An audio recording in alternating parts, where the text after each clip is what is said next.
Assalamualaikum warahmatullahi wabarakatuh. Yang kami hormati Ibu Dr. Listiani Suargo MSI serta teman-temanku dari kelas D1.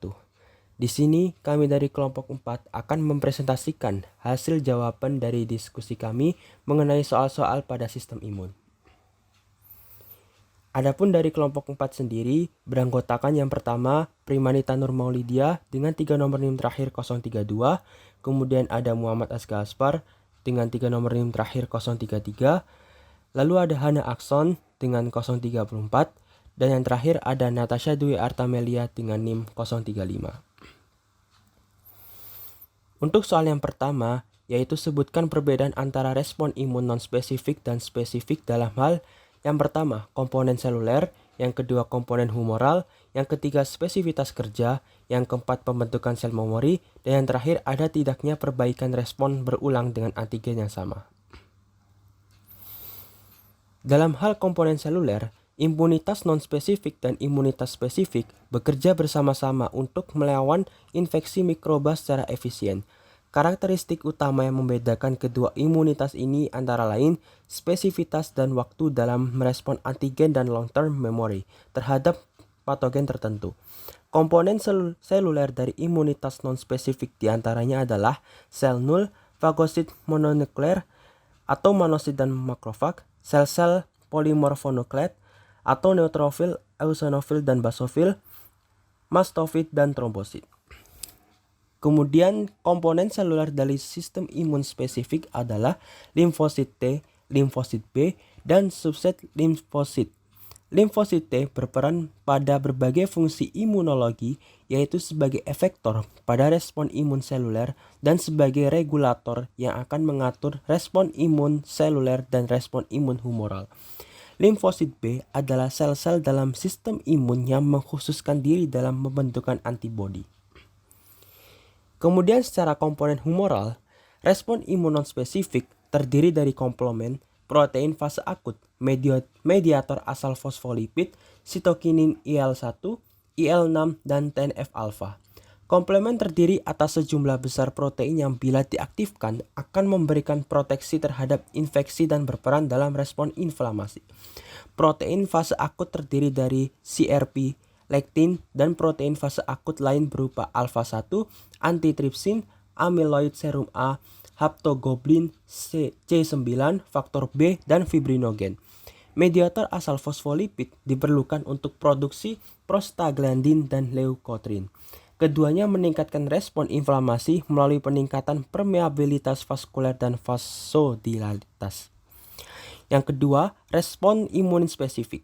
Respon imun humoral diawali dengan diferensiasi limfosit B menjadi satu populasi atau klon sel plasma yang melepaskan antibodi spesifik ke dalam darah. Pada respon imun humoral juga berlaku respon imun primer yang membentuk klon sel B memori. Setiap klon limfosit diprogramkan untuk pembentukan satu sel antibodi spesifik terhadap antigen tertentu atau clonal selection. Antibodi ini akan berikatan dengan antigen membentuk kompleks antigen.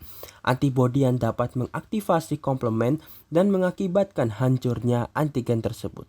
Supaya limfosit B berdiferensiasi dan membentuk antibodi diperlukan bantuan limfosit T penolong atau T helper yang atas sinyal-sinyal tertentu baik melalui MHC maupun sinyal yang dilepaskan oleh makrofag merangsang produksi antibodi. Selain oleh sel T penolong, produk antibodi juga diatur oleh sel T penekan atau T supresor sehingga produksi antibodi seimbang dan sesuai dengan yang dibutuhkan. Yang ketiga yaitu spesifitas kerja. Yang pertama, respon imun non-spesifik, innate immune response. Sistem imun non-spesifik bawaan adalah garis pertahanan pertama tubuh terhadap kuman yang masuk ke dalam tubuh dan merespon dengan cepat terhadap serangan mikroba.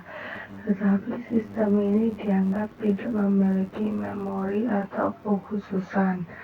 Contohnya, proses fagositosis bakteri oleh makrofag neutrofil monosit supaya bakteri tidak masuk ke dalam tubuh.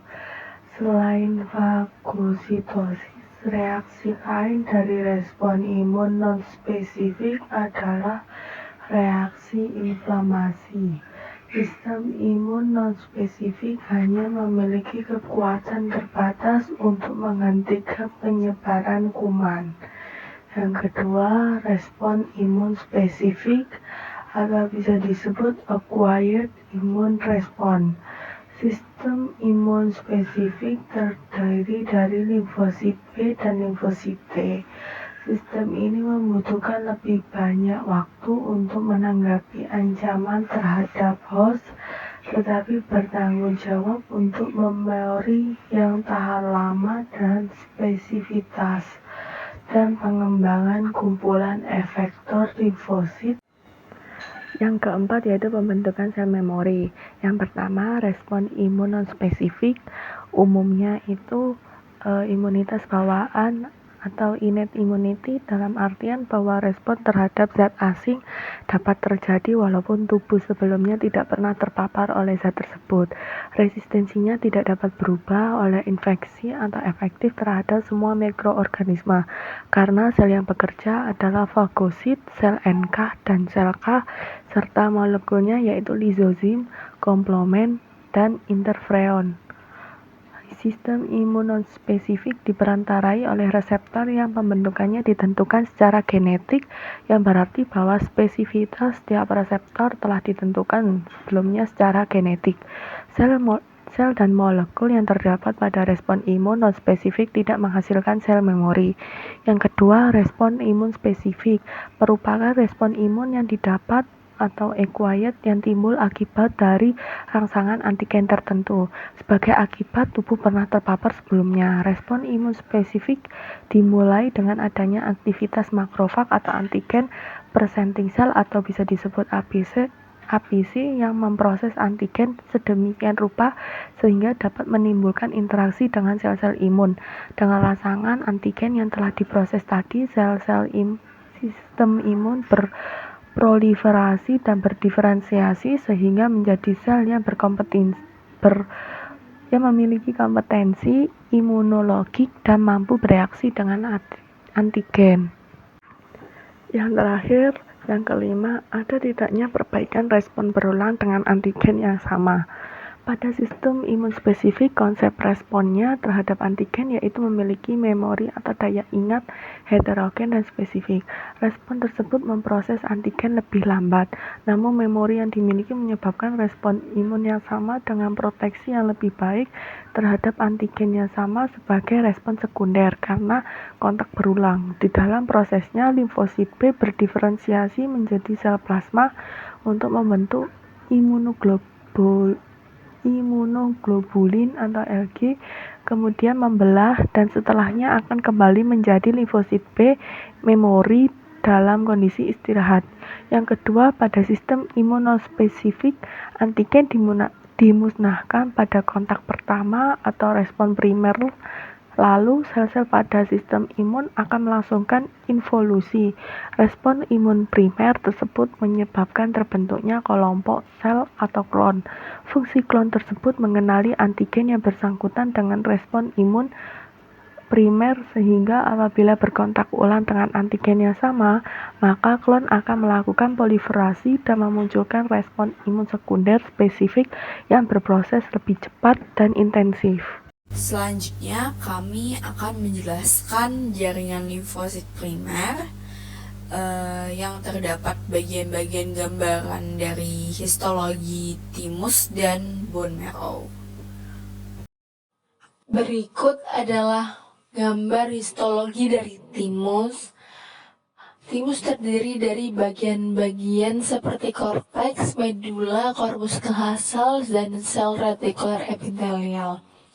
Yang pertama yang ditunjuk oleh nomor 1 dan huruf CX yakni bagian yang lebih gelap yaitu cortex. Sebagian besar terdiri atas limfoblasti dan makrofag dalam suatu stroma sel retikular epitelial.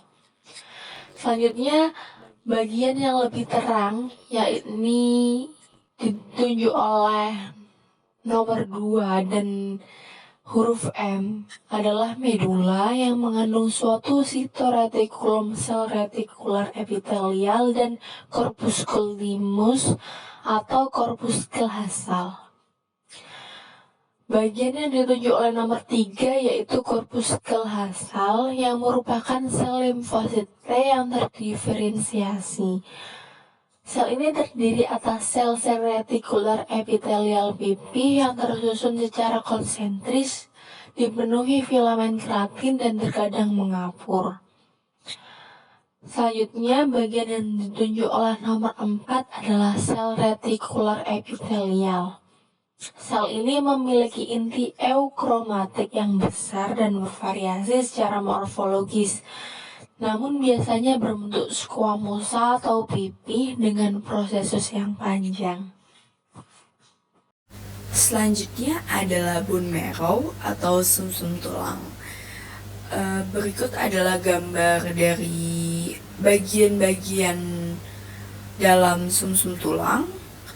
Jadi sumsum tulang ini adalah organ hemopoietik utama dan jaringan limfoid primer yang bertanggung jawab untuk memproduksi eritrosit, granulosit, monosit, limfosit, dan trombosit.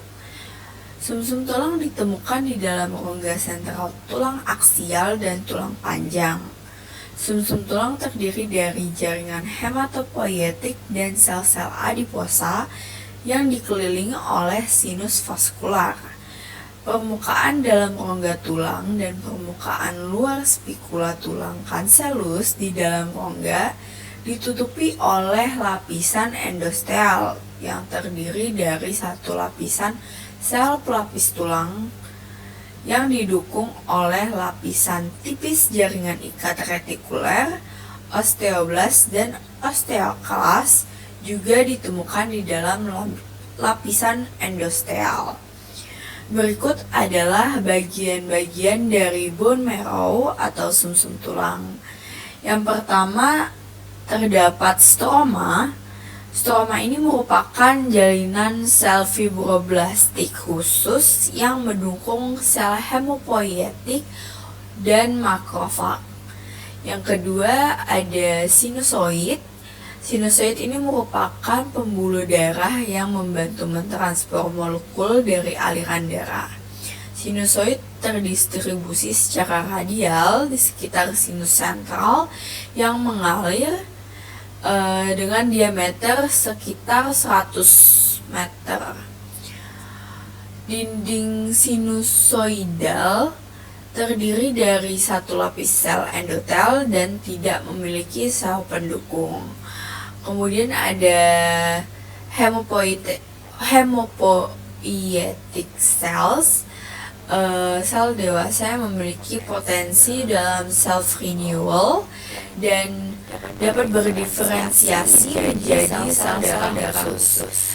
Yang keempat, terdapat trabecular bone yang merupakan bentuk jaringan ya yang terletak antara tulang kortikal dan membentuk jaringan seperti sarang lebah yang terdiri dari unsur-unsur hemopoietik. Kemudian terdapat granulosit, yaitu sel darah putih yang pada sitoplasmanya terdapat banyak granula. Kemudian yang keenam ada megakaryosit ya.